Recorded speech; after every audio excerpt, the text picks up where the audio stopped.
works cars, an entire team on the road together today is an absolutely amazing, once-in-a-lifetime thing to do. And the fact that we've got 6 Le Mans on the road at one time together, I mean, I'm around cars every day and I can't remember a single occasion quite as significant as this. It's fantastic.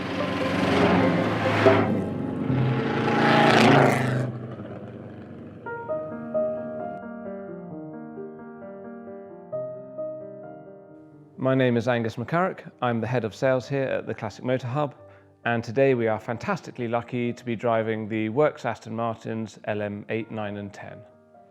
Le Mans started in the early 20s and really became a pinnacle race for sports racing cars. The endurance factor being over 24 hours really highlighted a car's performance, and this allowed manufacturers to show that their cars were not only fast, but also were capable of enduring great feats of perseverance and mechanical ability, which of course was a huge selling point back then when mechanical reliability is nowhere near the levels that it is today. Bertelli's involvement with Aston Martin started in 1927 when he was brought in as the head designer and chief mechanic for Aston Martin. But more importantly for this story is that he was hugely influenced by racing. He understood that racing improves the breed, and it was also great publicity for his cars. And he was a real driving force behind Aston Martin going back to Le Mans. And with this in mind, he actually set up an entirely new series of cars solely for Le Mans, which then he labelled the LM cars. Very interestingly as well is that he was one of the very few owner designers who actually raced the cars himself.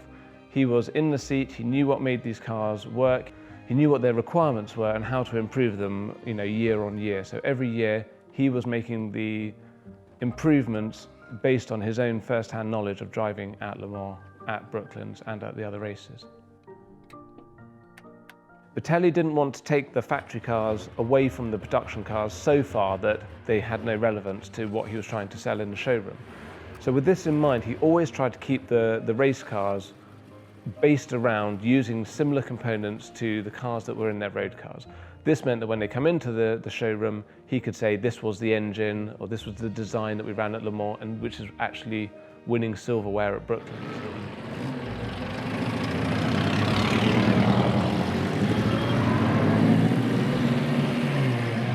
And what they did was they took those components, like the 1.5 litre engine, which really he built his name on, and just made every part better. They used the casings were made out of electron, the gears and the gearbox were drilled and lightened, the cam profiling was much more aggressive.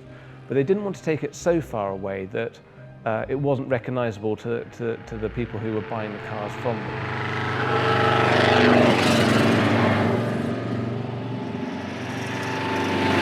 So they've had a very different history, the 3 different cars. Since 1932 and the finish of Le Mans, LM8 was retired. It actually was sold to a draftsman, a guy called Happy Wood. So a draftsman at Aston Martin bought one of the works team cars at the end of the season, and he put on a very pretty 2 4-seater body, which it still has today, and used it as an everyday car.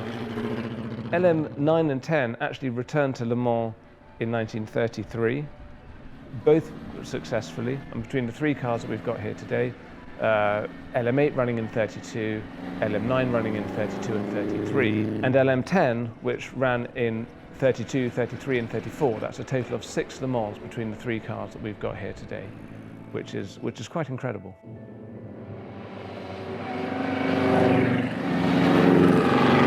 It's very interesting because although they're 1.5 litres, which is quite a small capacity to run at Le Mans, which is a very, very tough race. There's a reason why the manufacturers knew that they could get great publicity off it. And that's because it's really, really hard. Driving a car flat out for 24 hours is incredibly tough. To do it once, to do it twice, to do it 3 times, like 9 and 10, it's an incredible feat. And yet, despite that, all 3 cars are incredibly original engines, blocks, diffs, bodies. There really is very, very little that has been changed on any 3 of the cars. All of them have all of their major components. None of them have stories. It's quite incredible. It must be almost unique. One of the amazing points as well is how much they lighten these cars. Even the gearing was lightened. The front axles were actually hollowed out and drilled for lightness. The gearboxes, the gearbox casings, the sumps, they're all made of electron, which was an incredibly expensive material. It was an aluminium magnesium alloy.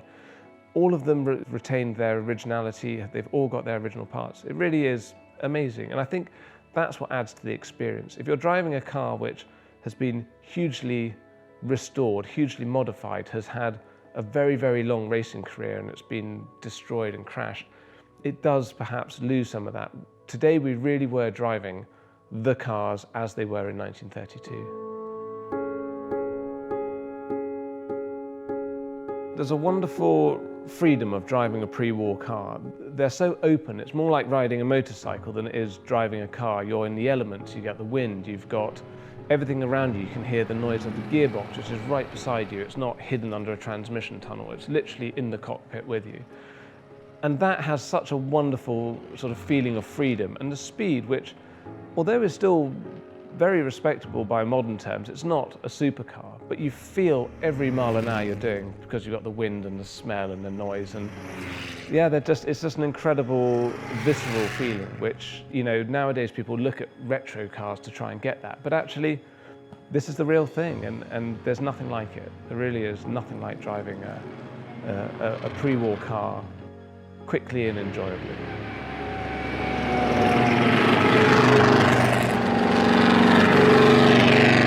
There's a constant feeling of someone driving with you in great colours. These cars raced at Le Mans many times. You know, they've done LM8, which I had the great pleasure of driving today. You know, the fact that that's done 36 hours racing at Le Mans. I mean, it's impossible not to feel that as you're driving along. You're holding the gear lever, which, you know, they held. You're holding the steering wheel, which they held. You're pressing the pedals. That's something you can't get. Even in the best replicas in the world, you don't get that feeling of history sort of almost absorbed into you through that driving experience.